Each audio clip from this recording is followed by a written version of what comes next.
గత కొన్ని సంవత్సరాల నుండి మా నాన్నగారు వ్యవసాయం చేస్తున్నారు. అతను దగ్గర నుంచి నేను 50 సెంట్లు తీసుకొని ప్రకృతి వ్యవసాయం చేయాలని నిర్ణయించుకొని తీసుకున్నాను.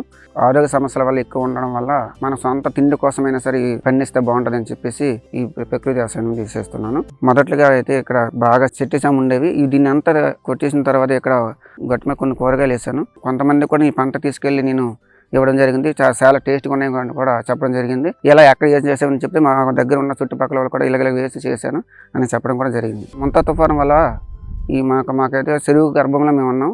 నేను కూడా చెరువు గర్భం ఉన్నాను. నాది ఒక 50 సెంట్లు, నా పక్కన ఉన్న వాళ్ళు కూడా ఒక 50 సెంట్లు ఎకరం వరకు ఉన్నది భూమి. నీరు ప్రవాహం అయితే ఇద్దరికి ఒకేలా వెళ్తున్నది. అయినా సరే వాళ్ళ కెమికల్ వాడడం వల్ల వాళ్ళది మొత్తం పడిపోవడం జరిగింది. నేను నేచురల్గా ఉండడం వల్ల నాది పంట అనేది బాగా నిలబడి ఉన్నది. అలాగే వాళ్ళకి మాకు కూడా ఒక దుబ్బు తీసి మేము పరిశీలించాం. మాదైతే పెద్దగా ఎక్కువ సెంటీమీటర్తో ఒక దుబ్బు వచ్చింది. వాళ్ళు చిన్న తక్కువ సెంటీమీటర్తో ఆ దుబ్బు రావడం జరిగింది.